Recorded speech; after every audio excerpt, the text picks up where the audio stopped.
On behalf of the General Assembly, I have the honor to welcome His Majesty King Abdullah II Ibn al-Hussein, King of the Hashemite Kingdom of Jordan, and to invite him to address the Assembly. Bismillah ar-Rahman ar-Rahim. Mr. President, Mr. Secretary General, Your Excellencies, we meet today in this General Assembly as the alarm bells ring all around us. Numerous crises batter our world, crises that are increasingly interlocked.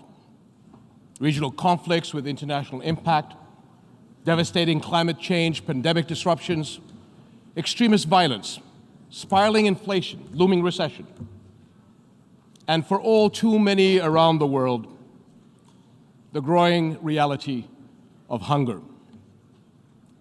Developing countries have been hardest hit. Is this the future we will leave to the generations yet to come? We must deliver a different world, a world of expanded horizons, a more equitable world, sustainable economic growth, exciting new opportunities, and more and better jobs, and the inclusive peace for prosperity in which all people can thrive. To reach these goals, our countries must unite behind effective, collaborative action. The question now is, will we have the vision and determination to get the job done? Consider the climate crisis. No country can heal our injured Earth alone. We need global partnerships that can create real change. And Jordan is part of these efforts. We have been building strong partnerships to manage and sustain vital water resources. And we see more opportunities to work with partners to preserve precious World Heritage sites and natural wonders. The unique Dead Sea, the sacred Jordan River, and the resilient coral reefs of the Gulf of Aqaba, which are all threatened by climate change. Food security is another global priority. Hundreds of millions of people go to bed hungry, and the numbers are rising. How can parents raise healthy children? How can students learn? How can workers do their best when they are hungry and hopeless? Since the beginning of the pandemic, and now with the crisis in Ukraine, global supply chains have been disrupted. Many well-off countries experienced empty food shelves for the first time in living memory. They are discovering a truth that people in developing countries have known for a long time.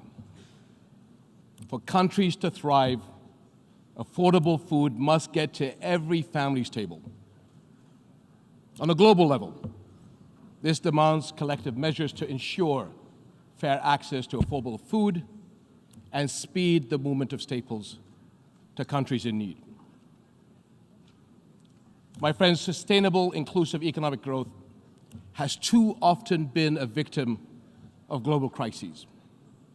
But it can also be a defense that strengthens us to endure the storms.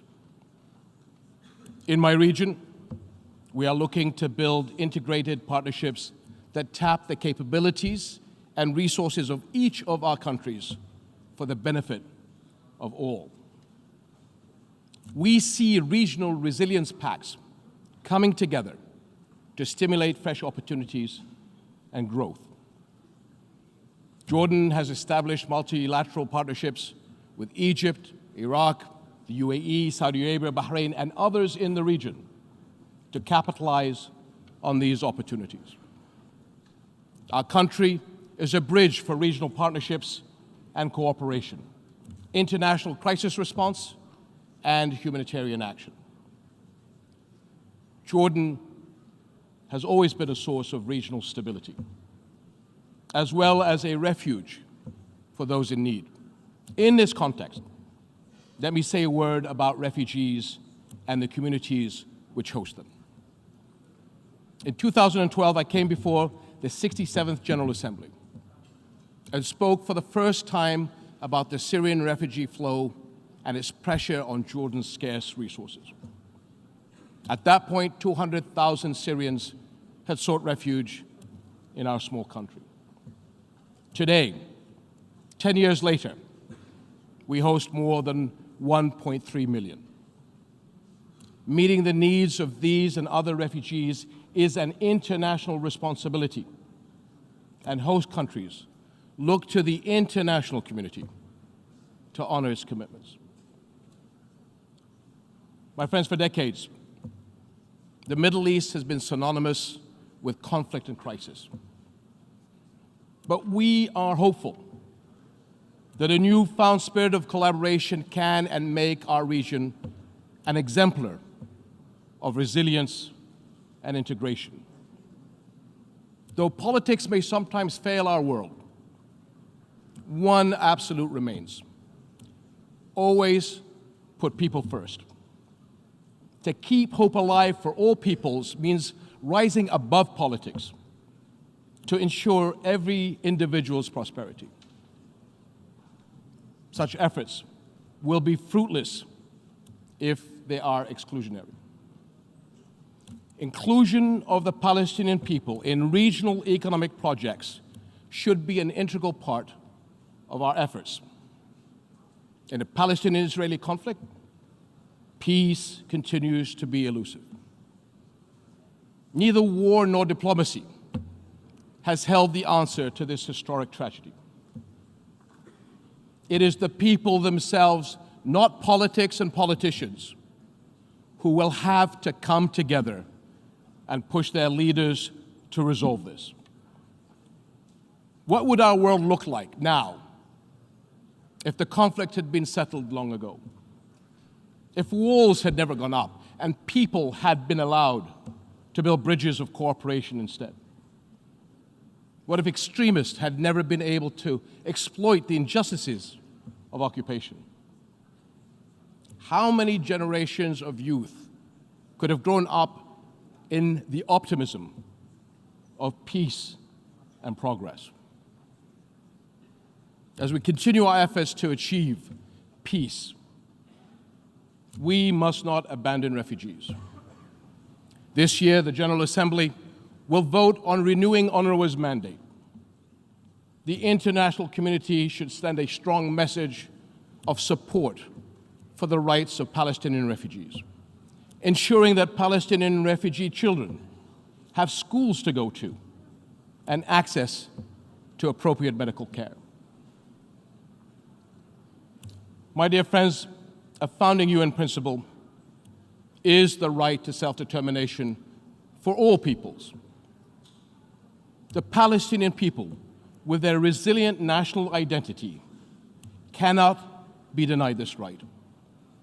And the road forward is the two-state solution, in accordance with UN resolutions, a sovereign, viable, and independent Palestinian state on the 4th of June 1967 lines, with East Jerusalem as its capital, living side by side with Israel in peace and security and prosperity. Today, the future of Jerusalem is an urgent concern. The city is holy to billions of Muslims, Christians, and Jews around the world. Undermining Jerusalem's legal and historical status quo triggers global tensions and deepens religious divides. The holy city must not be a place for hatred and division. As custodians of Jerusalem's Muslim and Christian holy sites, we are committed to protecting their historical and legal status quo and to their safety and future. And as a Muslim leader, let me say clearly that we are committed to defending the rights, the precious heritage, and the historic identity of the Christian people of our region. Nowhere is that more important than in Jerusalem. Today, Christianity in the Holy City is under fire. The rights of churches in Jerusalem are threatened. This cannot continue. Christianity is vital to the past and present of our region and the Holy Land. It must remain an integral part of our future. Distinguished delegates, we can weather the most serious crises if we join together. Let us here in this General Assembly honor our shared interests in a brighter future, a future of dignity and hope that brings new opportunities for all our peoples. And let us not ignore the alarm bells ringing around us. We must act. Thank you.